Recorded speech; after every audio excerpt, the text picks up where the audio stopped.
Glória a Deus. Bom dia a todos. Aqui não deu tempo de dar bom dia ainda. Bênção. Amém. Que o Senhor possa multiplicar cada semente. Fazer com que cada semente se multiplique, o pão se multiplique, né? Amém. Glória a Deus. Ariana, welcome back. We love you. Welcome back. May God keep blessing you everywhere. How long are you going to stay with us? Oh, okay. So we're going to be in touch. Ok. Felipe, bom te ver aí de novo também, Larissa. Muito bom estarmos juntos aqui na casa do Senhor. Estava ali tentando enviar coisa de... Esqueci de enviar antes, né? Brincadeira, né? Eu queria mandar um vídeo ali para passar. Aqui agora que esse negócio, Marcelo fica passando vídeo agora. Aí fica todo mundo falando do vídeo, né? Aí agora a gente fica na pressão. Tem que ter um vídeo, tem que ter uma mídia, né? Agora. Só que eu não sei fazer essas coisas.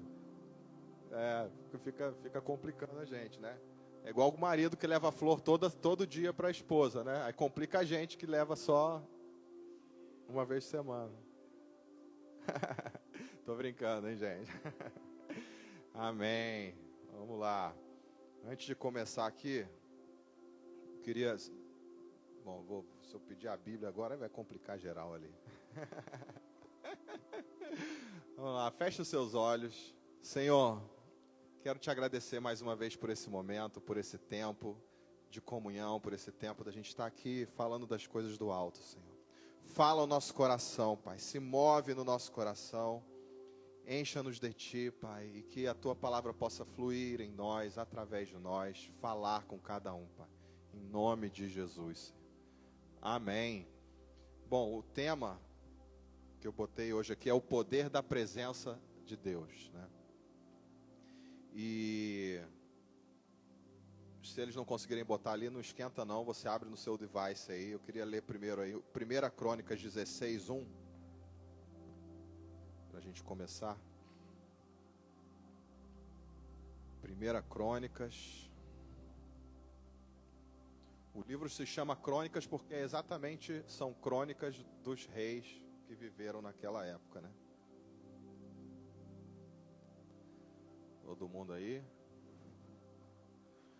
1 Crônicas 16, versículo 1. Vou ler só o versículo 1. Já está ali, ó. Eles trouxeram a arca de Deus e a colocaram na tenda que Davi lhe havia preparado. E ofereceram holocaustos e sacrifícios de comunhão diante de Deus. Algumas versões, como a minha aqui, fala sacrifícios pacíficos perante Deus. E, bom, eu vou discorrer um pouquinho sobre isso, mas grava isso. Davi montou uma tenda para abrigar a arca do Senhor. A presença do Senhor que se manifestava na arca, né? Símbolo da presença do Senhor. E aqui há uma mudança radical no formato de como a tenda se desenvolve, né? Eu vou explicar isso melhor. Mas aqui grava isso, ó. Holocaustos e sacrifícios de comunhão diante de Deus. Nessa tenda não se fazia sacrifício de animal. Eram sacrifícios de louvor, de adoração, 24 horas. Que Davi estabeleceu para ser feito ali, tá? Então vamos voltar lá um pouquinho. Eu falei isso aqui, né, no início. O povo penou para conseguir sair do Egito depois de anos escravo. E aí Moisés foi levantado por Deus para tirar o povo de lá. Daí eles foram para o deserto. Quando chegaram no deserto, o Senhor deu uma direção para eles. Eles primeiro fizeram uma tenda do lado de fora do arraial, que chamava Tenda do Encontro. Era onde ia só Moisés e Arão, iam lá para receber de Deus, né? As orientações, para ter comunhão com o Senhor. Aí Deus deu uma direção: olha, eu quero habitar no meio do meu povo. Você vai construir uma tenda dessa maneira, assim, assim, assim. E aí vários utensílios na tenda, muita coisa. Um tabernáculo, né? E ali dentro você vai construir uma arca dessa maneira, tal. Ó, quando conseguir botar o tabernáculo de Moisés aí, por favor. É só botar aí, só me avisar. E aí Moisés, né, deu ordem para todos, fizeram exatamente como o Senhor ordenou. Tudo tinha um significado, não vai dar para eu falar sobre isso hoje. É um tema bem interessante. E ali a arca ficava num lugar bem restrito. Então eu vou mais ou menos explicar aqui, enquanto eles estão conseguindo botar ali. Existia, a tenda foi construída no meio, bem no meio do povo, no meio das tribos, tá? Não, não é essa não, é outra, é outra. Tá dando spoiler aí, ó, brincadeira, hein? Não tem problema. Depois a gente dá um jeito de achar. Eu vou explicando aqui. E aí, bom, construído um tabernáculo no meio, os povos acampavam, né? Era no deserto, eles não tinham casas, acampavam em volta. E ali no meio tinha esse tabernáculo. Na entrada dele tinha um lugar aberto, que eles chamavam de átrio, onde ali tinha uma mesa para se sacrificar. Ali os representantes lá de cada tribo vinham, traziam, né, sacrifícios, ou o representante de uma família vinha, podia trazer o seu sacrifício, ofertar ali, sacrificar ali.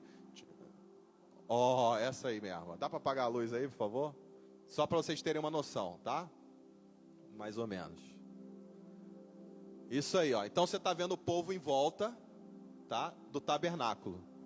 Essas primeiras cortinas aí, né, elas separam o povo do lado de fora e o átrio, que é esse lugar. Muito bem.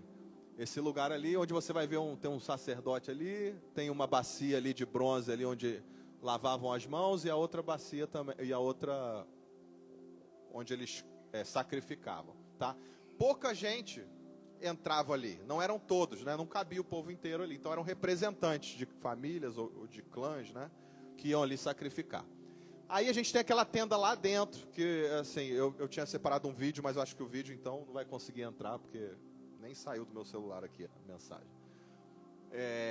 Ali dentro daquela tenda pequena, também era dividido em 2 lugares. Então tinha um primeiro lugar onde os sacerdotes podiam entrar, onde os levitas entravam, e ali os levitas tinham uma mesa com pães que simbolizavam a comunhão, e os levitas todo dia trocavam aquele pão.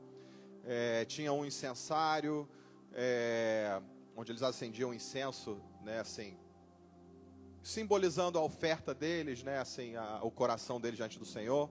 Tinha um candelabro que eles acendiam todo dia, alimentavam o azeite, simbolizando também toda a unção que era necessária manter acesa, a lâmpada acesa, para que o Espírito do Senhor falasse. E aí, só depois disso, aí tinha uma outra cortina, e nessa cortina dividia esse santo lugar. Então a gente tem o átrio, o santo lugar, e um lugar chamado Santo dos Santos, ou Santíssimo, tá? E ali só tinha a arca, e só tinha espaço para a arca e para o sacerdote, para o sumo sacerdote. Era um homem só, levantado por Deus, e naquela época ali era Arão, que era o homem escolhido, não era nem Moisés.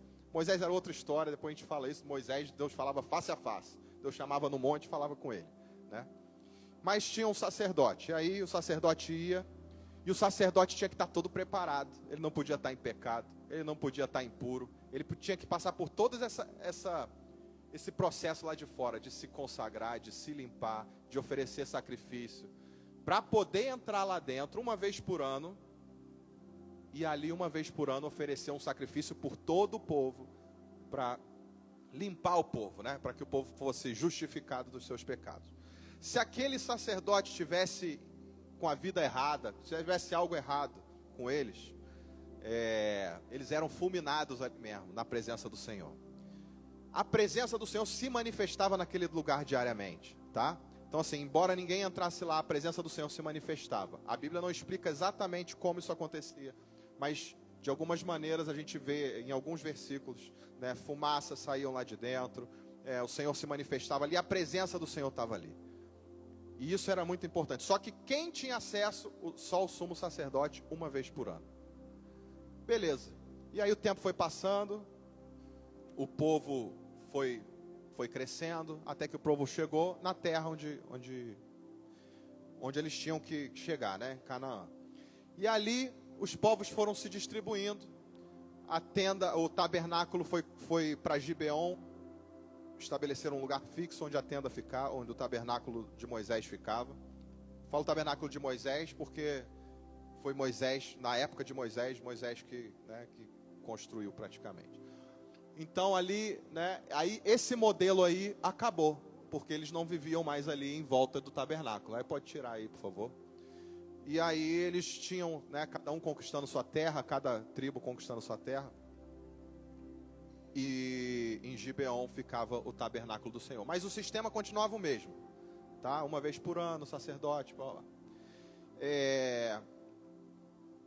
Na conquista das terras, eles costumavam levar a arca, né? Levar ou montavam a tenda próxima ao lugar onde eles queriam conquistar, porque ali eles criam, e realmente acontecia, que a presença do Senhor era importante ali naquele lugar.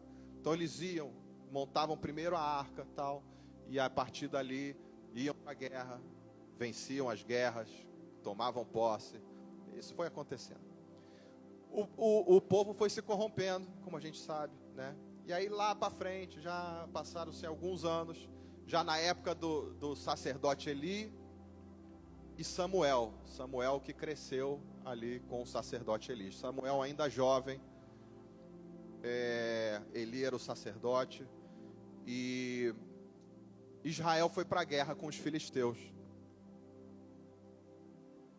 Só que dessa vez eles perderam, e perderam feio. No meio da guerra já tinham perdido mais de 10 mil homens. E aí alguém deu um estalo em alguém lá e falou: já sei por que a gente está perdendo. Eu estou dando uma resumida boa aqui, tá? Já sei por que a gente está perdendo. A gente esqueceu de trazer a arca da presença do Senhor. Volta lá e busca a arca. Aí sai correndo, busca a arca, traz a arca para a presença. E olha só como as coisas são sensíveis, assim, né? Como às vezes as coisas parecem, mas não é. Então trouxeram a arca, aquela arca trouxe uma comoção no arraial.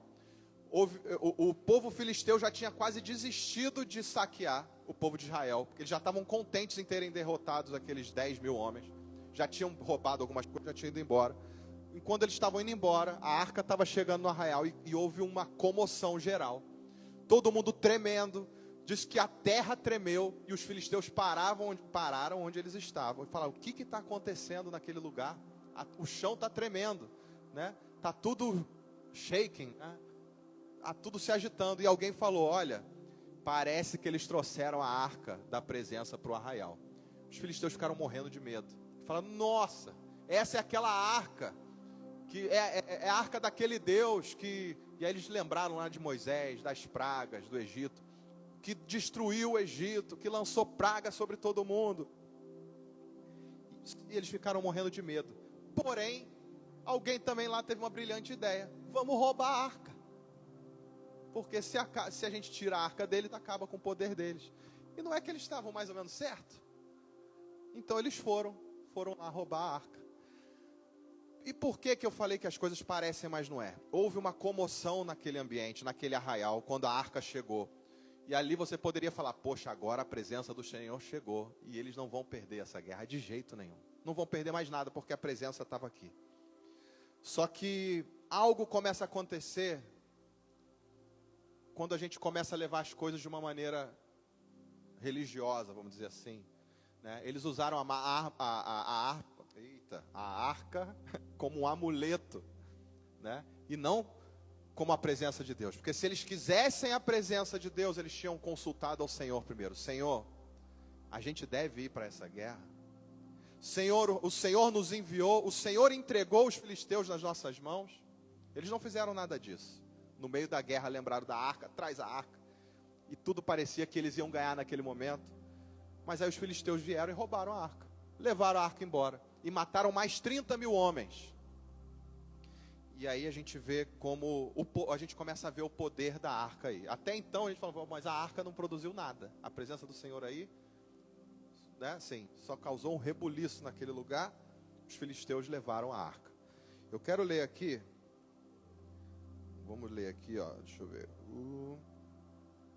1 Samuel 5, do 1 ao 4. Não está rolando, não? Não tem problema. Então vamos lá, vocês abram aí comigo, quem puder, senão eu vou ler aqui. 1 Samuel 5, do versículo 1 ao 4. Só para vocês entenderem o que aconteceu assim que os filisteus pegaram a arca. E aí eles levaram para um lugar deles. começar a ler aqui. Os filisteus tomaram a arca de Deus e a levaram de Ebenezer para Asdod. E tomando a arca de Deus, os filisteus a colocaram no templo de Dagon, que era um deus dos filisteus, junto a Dagon. No dia seguinte, quando os habitantes de Asdod se levantaram de madrugada, Dagon estava caído com o rosto em terra, diante da arca do Senhor. Então levantaram Dagon e o puseram de volta no seu lugar. Mas quando se levantaram de madrugada no dia seguinte, Dagon estava caído, com o rosto em terra, diante da arca do Senhor. A cabeça de Dagon e as duas mãos estavam cortadas sobre a soleira, restando apenas o tronco de Dagon. Agora, se você tiver aí no seu aplicativo, vai só para o capítulo 6, versículo 1. 1 Samuel 6, 1. A arca do Senhor ficou na terra dos filisteus por 7 meses. Então vamos lá, vamos contando essa história aqui de novo. Chegaram, os filisteus levaram a arca, colocaram ali dentro de um templo que eles já tinham, né? Um templo de Dagon. Na primeira noite, eles acordaram lá, porque eles tinham um ritual de lá oferecer sacrifício para o deus Dagon. Chegaram lá, a estátua de Dagon estava caída, prostrada em frente à arca. Eles acharam estranho. O que a gente vai fazer? Vamos levantar Dagon de novo, tal. Na noite seguinte, a mesma coisa, só que dessa vez eles estavam com o braço quebrado. Estava destroçada totalmente, né? A estátua, né? E aí aqui a gente vê a primeira demonstração do poder da presença do Senhor, ainda que num lugar onde Deus não era adorado, né? A presença do Senhor, ela despedaça os ídolos desse mundo. Ela tem o poder de desfazer as obras do inimigo. Ela tem o poder de envergonhar o inimigo, de desfazer toda a obra de Satanás. Né? Essa é a primeira coisa que a gente vê aqui. E mesmo com eles fazendo mau uso e tudo isso, né? Eu estou resumindo bastante para você poder entender. Eles não conseguiram ficar mais de 7 meses com a arca no meio deles, porque começaram a ter muitas pestes, muitas pragas, e alguém também teve uma ideia no meio deles, só pode ser essa arca, aí, esse Deus deles está causando isso aqui no nosso meio, né? Infiltraram, é o famoso cavalo de Troia, né?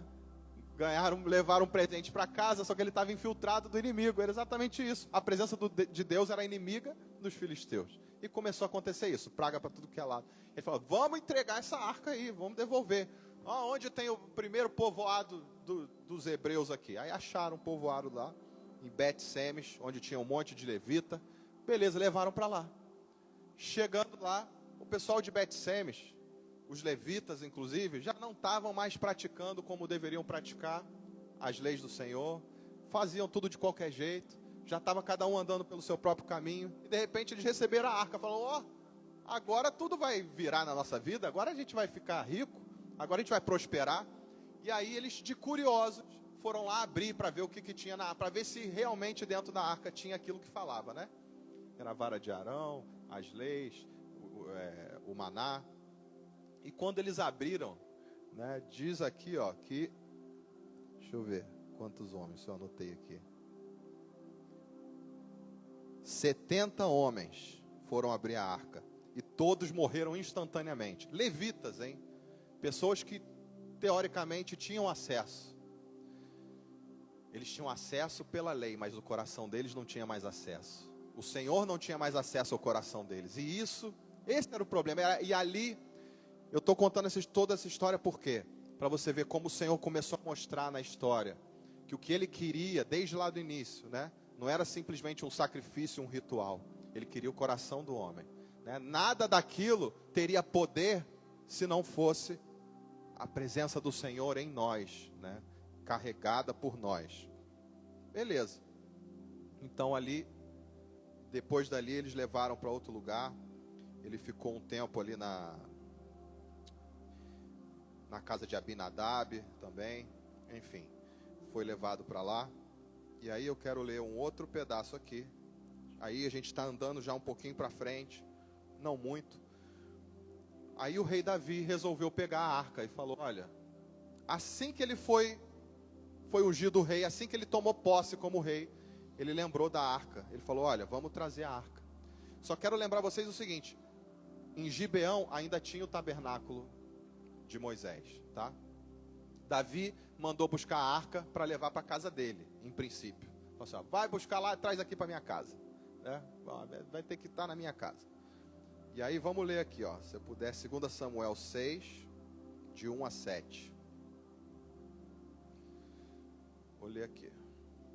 Davi voltou a reunir os melhores homens de Israel, num total de 30.000.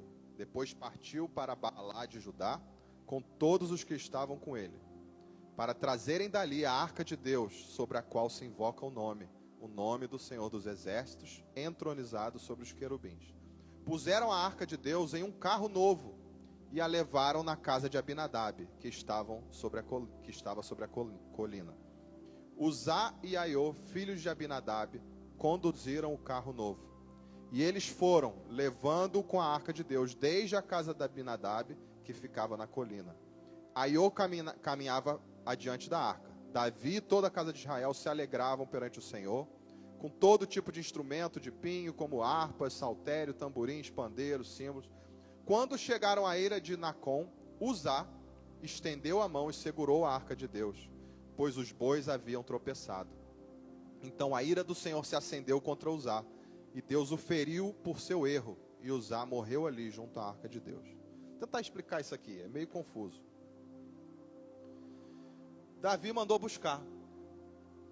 Só dando um parênteses aqui, eu não vou ler aqui, mas a palavra mostra como que os filisteus levaram a arca. Eles entendiam que ali tinha algo diferente.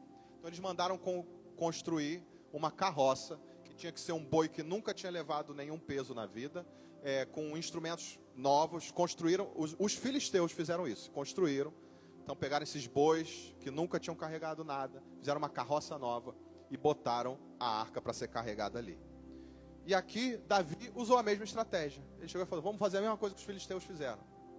Vamos construir uma carroça, bois novos, uma carroça nova, e vamos carregar a presença do Senhor. Davi fez no ímpeto dele ali, né? Naquele momento. Vamos fazer do jeito que eles fizeram. E o primeiro, um dos erros, né? De quando a gente está caminhando só pela, ou seja, pela religiosidade, ou caminhando por caminhar com Deus, né? Eu preciso ir no culto, eu preciso fazer isso, eu preciso ler a Bíblia, eu leio. E aí Davi fez porque tinha que fazer, né? E aí falou, deixa eu ver do jeito que eles fizeram, vamos copiar o que deu certo, né? E aí eles começam a copiar o mundo, copiar aquilo que deu certo lá fora, né? Só que não dá certo lá dentro. E aí, Uzá, né? Foi o cara que morreu aqui. É interessante, eu até anotei aqui, não sei aonde. Uzá era filho de Abinadab. A arca ficou na casa de Abinadab 20 anos, tá? Então Uzá cresceu com a arca na casa dele. Aquilo passou a não ter o valor que deveria, né? Vamos tentar pensar nisso. Ele cresceu vendo a arca do Senhor ali na casa dele como um móvel bonito, né? De valor, porque era de ouro, né? Tinha muito valor. Mas o verdadeiro valor não estava lá dentro do coração dele. Uzá não tinha esse entendimento do valor que tinha a presença do Senhor. Ele tinha o entendimento do valor que tinha o material que foi feito. É de ouro, isso aí vale muito, né? Trazendo para os nossos dias aqui, né? Vamos ver, a gente vai construir um templo e vamos botar a presença do Senhor aqui. Então o que precisa? Vamos botar de ouro, vamos fazer, né? Pessoal que gosta, eu que gosto de um som bom, vamos botar o melhor som aqui. Botar um painel de LED aqui, que esse negócio tá feio, vamos botar um painel, pronto, acabar com esse problema todo. Amém, isso tudo é bom, isso tudo é maravilhoso, mas nada disso traz a presença do Senhor, nada disso traz transformação, nada disso gera cura na nossa vida, né? E foi mais ou menos isso que eles fizeram algo, uma carroça, algo muito bonito, inovador, para carregar a presença do Senhor.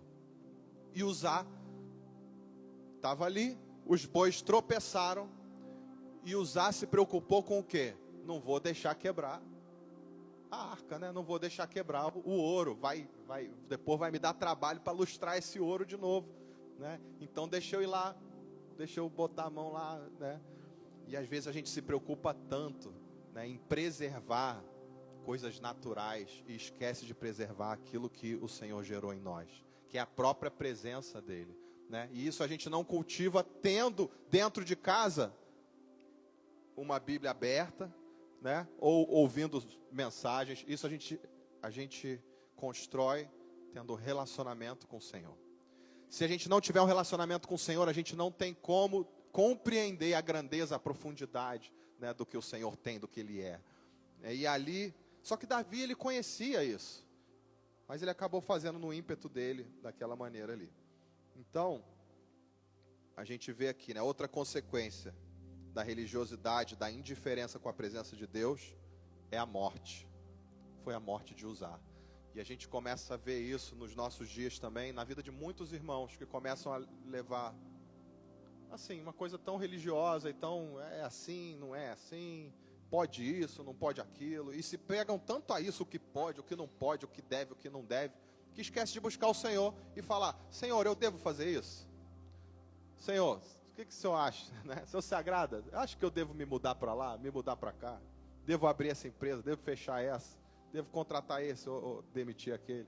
Assim, coisas simples da nossa vida, né? A gente pode errar porque a gente está priorizando aquilo que é natural e não aquilo que é espiritual, né? E a gente tem o privilégio da presença de Deus em nós. E, cara, Davi ficou muito chateado com aquilo, ele ficou irado com aquilo, né? Ele foi contender com Deus ali, mas Senhor, por que isso aconteceu? Até que ele entendeu, né? Depois disso, o que aconteceu? Davi se sentiu indigno de levar, e aí ele botou na casa ali de Obed-Edom, e a arca ficou 3 meses ali na casa de Obed-Edom, e diz que nesses 3 meses, Obed-Edom prosperou, assim, demais, chegou aos ouvidos do rei. Alguém chegou e falou para ele: olha, lá onde você deixou a arca, está prosperando demais, Obed-Edom tá fluindo, né?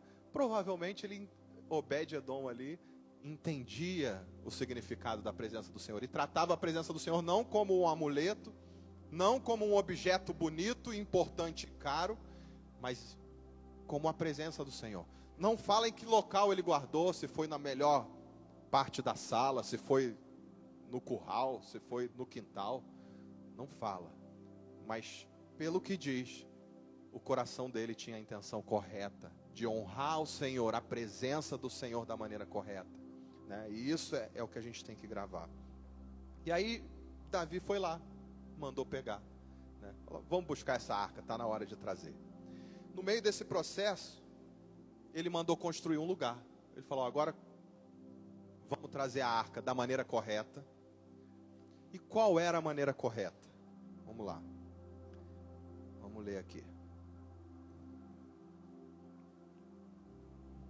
Deixa eu achar. Vamos ler 1 Crônicas 15, 1 a 3. Ó. Davi construiu casas para si na cidade de Davi, e também preparou um lugar para a arca de Deus, e armou-lhe uma tenda. Então Davi disse: ninguém deve levar a arca de Deus, senão os levitas, porque o Senhor os escolheu para levarem a arca de Deus e para servirem para sempre. Então Davi convocou todo Israel em Jerusalém para trazer a arca do Senhor ao lugar que ele havia preparado. Vamos pular para os versículos 12 a 15. Depois ele reuniu todo mundo, né? Falou: e disse-lhes: vós sois os chefes das famílias dos levitas, santificai-vos, vós e vossos irmãos, para trazerdes a arca do Senhor, Deus de Israel, ao lugar que preparei. O Senhor rompeu contra nós, porque não a levaste de primeira vez, porque não o buscamos da maneira correta. Então os sacerdotes e os levitas se santificaram para trazerem a arca do Senhor, Deus de Israel. E os levitas trouxeram a arca de Deus sobre os seus ombros, usando as varas que estavam nela, como Moisés tinha ordenado, conforme a palavra do Senhor. Cara, olha só. Depois de tudo isso, Davi foi lá consultar como é que se transporta a arca. E aí ele descobriu algo simples, mas que fazia toda a diferença. A presença de Deus não se carrega com instrumentos, não se carrega com carros, não se carrega com cavalo. Só existe um ser nesse mundo autorizado a carregar. É o homem, né? E a gente fala, poxa, mas o homem, né? Esse que tem o coração todo perdido, né? Mas o Senhor me escolheu, te escolheu, né? Aqui naquela época tinha eram os levitas, né? Eram aqueles que trabalhavam na casa do Senhor. Mas a partir do momento que Jesus veio, né? Ele assumiu o sacerdócio e nos fez reis e sacerdotes. Cada um de nós aqui é responsável por carregar a presença do Senhor. Tinha que ter carregado sobre os ombros, como foi aqui, né? Cada um tinha a responsabilidade de trazer a sua presença, de trazer a presença de Deus nos seus ombros. E hoje é assim. E Davi entendeu isso de uma maneira mais profunda do que todas. Ele entendeu e ele construiu um tabernáculo. A gente não vai conseguir ver ali, mas foi aquele spoiler que eles botaram antes ali. O tabernáculo ou a tenda de Davi, ela era completamente diferente. Ela era uma tenda aberta, ela não era fechada em nenhum dos lados, né? Então você imagina essa tenda de praia que a gente usa, só que bem um pouquinho maior, assim, bem maior, esticada para todos os lados e aberto de todos os lados. E a arca do Senhor ali no meio. E o Davi chega, em alguns momentos ele fala, não, a presença do Senhor, ela vai estar acessível a todos.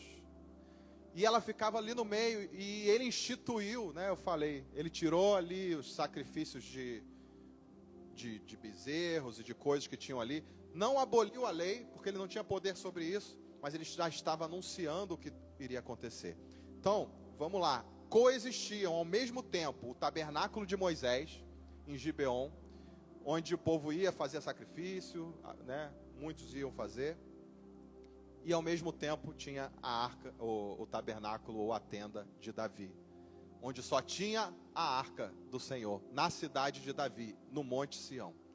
E ali ele instituiu 24 horas de adoração, ele levantou a família e falou, olha, agora vocês vão estar aqui, vão estar 24 horas adorando, louvando ao Senhor, e quem quiser estar perto da presença do Senhor pode chegar, e quem quiser olhar a presença do Senhor pode olhar. E cara, isso é tão tremendo, porque a lei antigamente dizia que nenhum homem podia chegar perto, nenhum homem podia se aproximar do Santo dos Santos. E ali o Senhor, de alguma maneira, ou escutou o clamor do coração de Davi, o desejo dele de tornar a presença de Deus acessível. E o Senhor comprou aquela briga, falou, é isso aí. Quem estiver por aqui vai ver minha presença, vai sentir minha presença, vai ter acesso à minha presença. Não vai ter mais véu dividindo, não vai ter mais cortina segurando, não vai ter mais impedimento. Ela vai estar aqui no monte para que todos vejam. Que até isso era diferente. Enquanto que o tabernáculo de Moisés ficava num vale cercado pelas tribos, o tabernáculo que Davi criou, e assim, é interessante que não foi Deus que pediu para ele criar, surgiu do coração dele, desejo do coração dele de trazer a arca e botar ali. E ele construiu num monte, né, no Monte Sião, para que todos pudessem ver.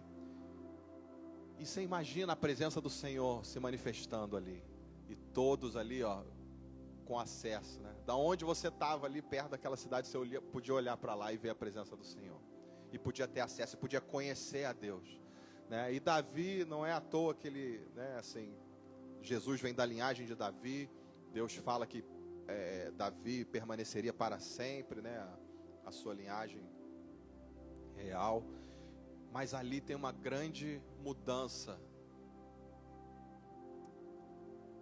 que estava sendo anunciada ali, né? Que se concretizaria em Cristo Jesus, né? Onde o sistema antigo, religioso, iria ficar para trás, né? Onde todos teríamos acesso, não teria mais véu, não teria mais cortina, não teria mais obstáculo para a gente carregar ou estar diante da presença do Senhor, né? E o desejo do coração de Davi era construir um templo, mas o Senhor não permitiu que ele construísse esse templo. E eu acho isso tão tremendo, porque Deus poderia ter falado, olha, vai lá construir. E como é que surgiu essa ideia no coração de Davi? Davi, assim que se tornou rei, ele ganhou um palácio do rei de Tiro, né? O cara devia ser rico, construiu um palácio e deu para ele. E diz que o palácio tinha tudo do bom e do melhor. E aí Davi viu aquilo, ele viu o palácio que ele ganhou e falou, poxa, se eu ganhei isso de um homem, Eu tenho que dar para Deus algo melhor. Mas ele pensou com um olhar natural, né? Se aqui é assim, eu vou criar um templo para o Senhor, né? E aí o Senhor fala, olha, eu nunca habitei em templos de mãos humanas. E aí Davi entendeu. No futuro, Deus permitiu que Salomão construísse esse templo. E tinha um outro significado muito interessante também. Mas Deus quis preservar esse coração de Davi. Não permitiu que Davi olhasse de outra maneira. Deixou bem claro para Davi, eu habito no coração de cada um. Eu habito na sua vida. Né? Para carregar a minha presença, não precisa de um lugar bonito. Né? A gente precisa de homens dispostos, separados, preparados a carregar a minha presença. E ali a gente chega onde eu li. Aqui, onde que eu li? O primeiro versículo está lá em cima. Trazendo, pois, a arca de Deus, a puseram no meio da tenda que Davi lhe tinha armado, e ofereceram holocaustos e sacrifícios pacíficos perante Deus.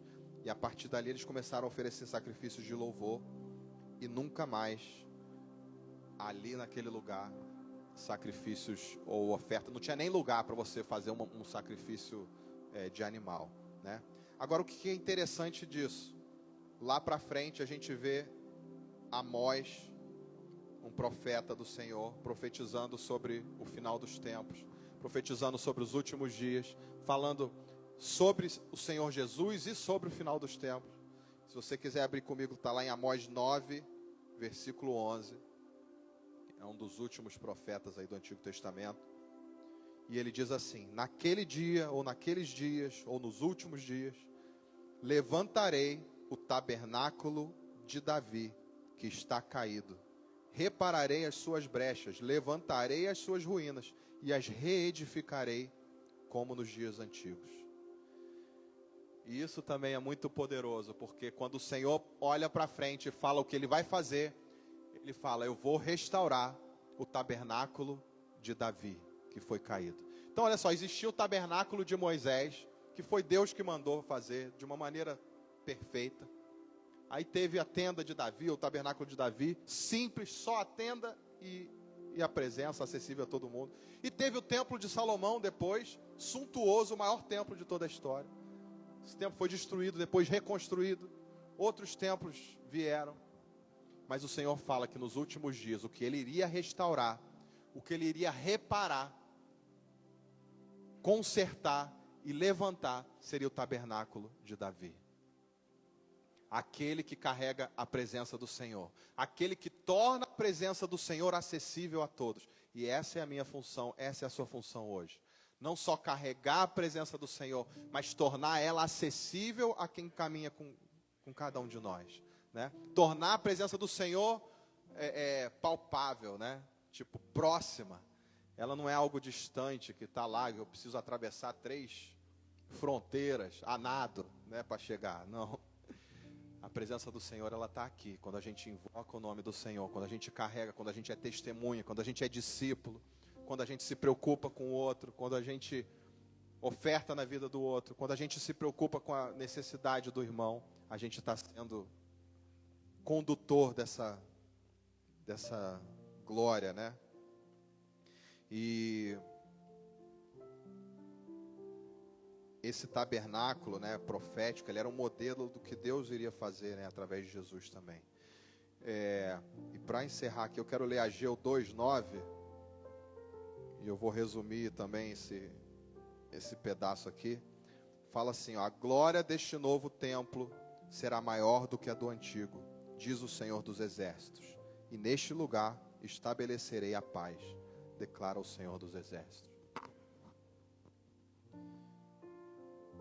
Houve uma reconstrução do templo que foi destruído. E quando aqueles que conheciam o templo antigo olharam as fundações do templo novo, eles olharam para a fundação do templo novo, aí lembraram do antigo e falaram, nossa, o antigo era bem melhor. O antigo era muito mais bonito. Né? A gente nunca vai conseguir fazer um templo poderoso como era aquele. Né? E eles não estavam entendendo, que na verdade o Senhor não estava em busca daquela reconstrução. E aí mais ou menos nesse contexto, o Senhor fala esse versículo aqui, que a glória desse novo templo, ou do segundo templo, seria muito maior do que o primeiro. E ali ele estava anunciando profeticamente também a vinda, a volta do Senhor, né? E por que essa glória é muito maior? Porque antes você tinha um lugar específico onde a glória se manifestava. E hoje, cada um de nós aqui é um tabernáculo. Cada um de nós aqui é templo. Cada um de nós aqui é uma tenda do Espírito. Uma tenda do Senhor. Onde a presença do Senhor pode se manifestar, pode agir, pode restaurar. E a mensagem dele para hoje, né, é que ele, nesses últimos dias, ele quer restaurar, reedificar. Né? Então, quero chamar aqui a ideia para me ajudar. A Sara. Sara não está aí, né? E eu queria orar nesse momento, né? E a minha oração é que o Senhor possa restaurar esse tabernáculo caído de Davi em nós, né? Que essa experiência da presença, de estar sensível ao desejo do Senhor, né? Porque Davi não fez de uma maneira assim, o Senhor chegou e ordenou para ele, você vai fazer dessa maneira. Não, ele leu na sensibilidade dele, na comunhão dele com o Senhor, ele entendeu como o Senhor gostaria que fosse. E simples assim, né? E o Senhor nos dá essa mesma possibilidade de entender o que Ele quer, de entender qual é a necessidade que Ele está querendo nesse momento, né? Nós somos vasos aqui, somos canais, né, dessa presença do Senhor. Se você pudesse colocar de pé.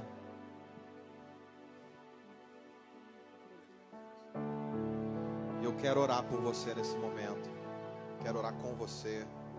E que o Senhor venha restaurar tudo aquilo que foi, tudo aquilo que se perdeu em nós, tudo aquilo que de repente nunca foi construído em nós.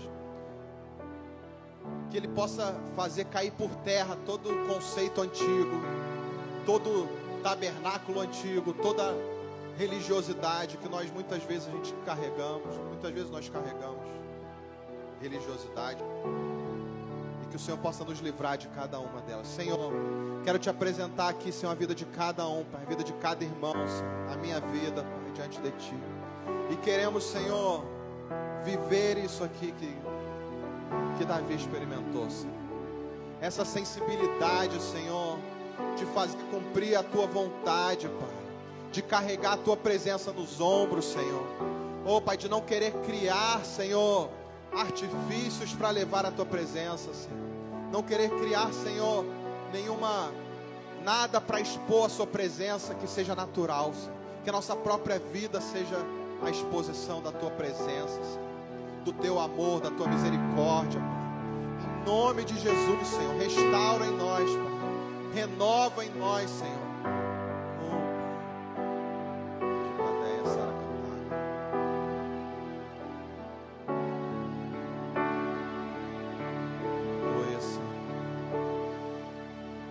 Estou te esperando aqui. Canta esse louvor com teu Já coração. fechei a porta, pode vir. Coloca o seu desejo de se entregar a Ele. Estou te esperando pra fazer o que tens que fazer.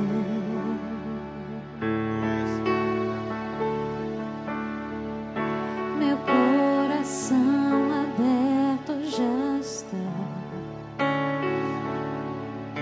Te peço, vem encher esse lugar.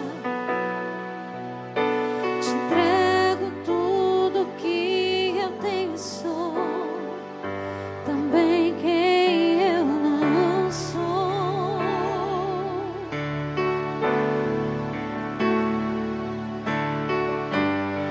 Eu só quero a Tua presença.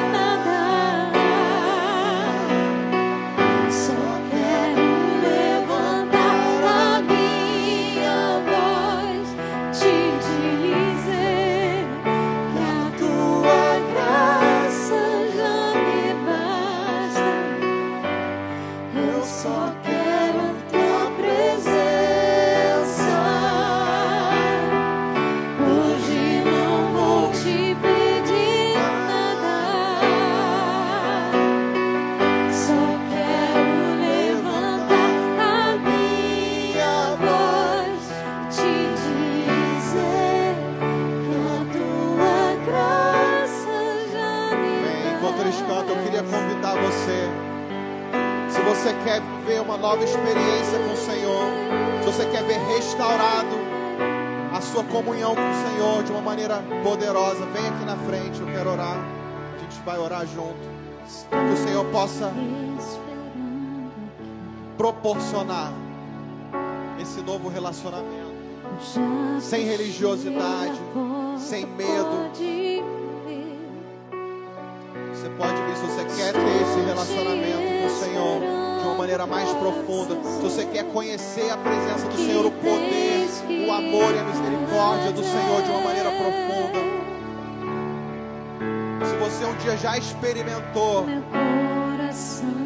e você quer experimentar novamente, se você tem lutado para entrar nesse lugar que você não tem conseguido, você vem aqui na frente para que o Senhor possa quebrar todas as barreiras, para que o Senhor possa mover o seu coração. Vem, Senhor, vem. Também quem eu não sou.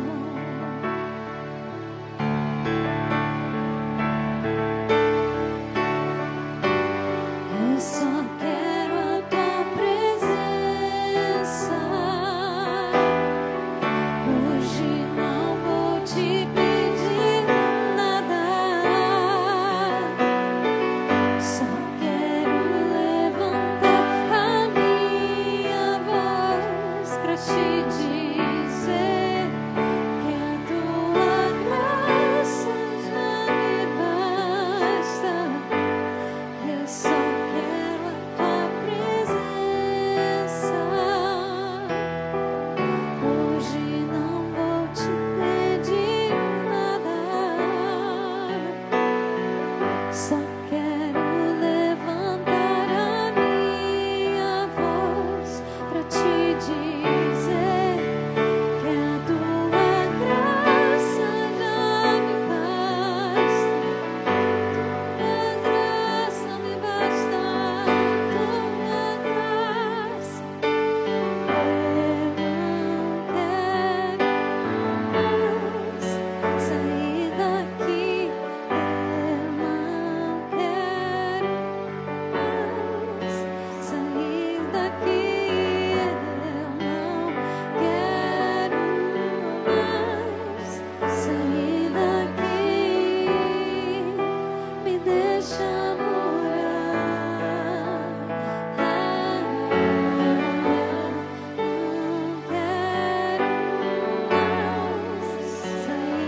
sejamos cheios de Ti, Senhor. Restaura, Senhor. Restaura as partes perdidas, Senhor. Restaura, repara as brechas em nós, Senhor. Oh, Pai, vem reparando cada uma, Senhor. Se é religiosidade, Senhor, nos perdoa. Se é medo, Senhor, vem com Teu amor cobrindo, Senhor, e arrancando todo medo, Senhor. Se é rejeição, Senhor, vem nos amando a ponto da gente não se sentir mais assim. Se é falta de fé, Senhor, alimenta a nossa fé hoje, Senhor. Que a gente possa sair daqui com uma nova esperança, com uma nova expectativa, Senhor. De sermos, Senhor, portadores da Tua presença, Senhor. De sermos, Senhor, condutores, Pai, da Tua presença. Aqueles que carregam a arca, aqueles que carregam, Senhor, a Tua presença. Onde estivermos. E como a gente cantou aqui, que a gente queira somente a Tua presença. Espírito de Deus, Espírito de Deus, tens liberdade aqui. Espírito Santo, Espírito Santo, tens liberdade aqui. Espírito de Deus, Espírito de Deus, tens liberdade aqui. Espírito Santo, Espírito Santo.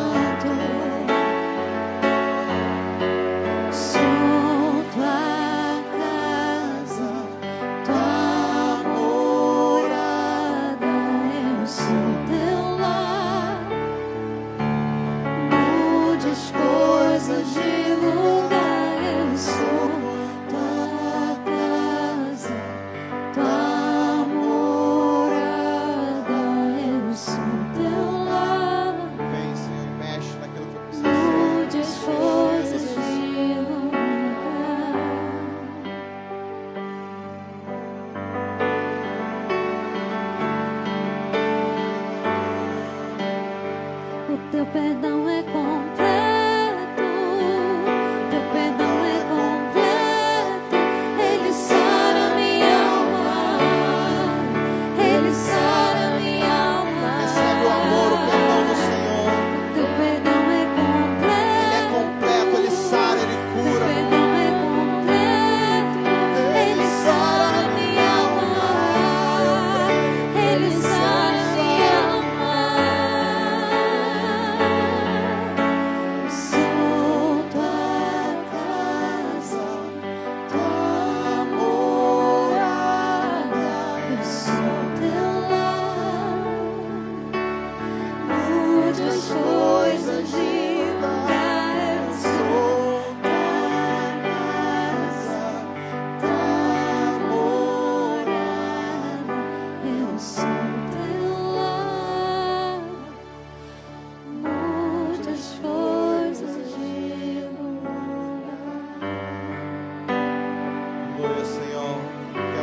Mais uma vez, Senhor, pelas nossas crianças, que a Tua presença não esteja indiferente aos olhos deles, Senhor. Eles que crescem aqui, Senhor, crescem vendo, Senhor, aprendendo de Ti, mas que o mundo nunca venha ofuscar, Senhor, o Teu brilho, Senhor. Que eles venham conhecer verdadeiramente quem Tu és, verdadeiramente, Senhor. Quero Te pedir, Senhor, por aqueles que estão enfermos, aqueles que não puderam vir. Oh, Senhor, vem e cura, Senhor, liberta, Senhor. Oh, Pai, repreendemos, Senhor, todo ataque do maligno, Senhor, sobre a saúde, Senhor, de cada um, de cada família, Pai. Em nome de Jesus, toda seta maligna, Senhor. Oh, Pai, toda artimanha do inimigo de tirar a nossa paz, Senhor. Eu repreendo em nome de Jesus, Senhor. Em nome de Jesus, Senhor, vá sobre cada família, sobre cada casa, Senhor, com a Tua presença. Amém. Em nome de Jesus.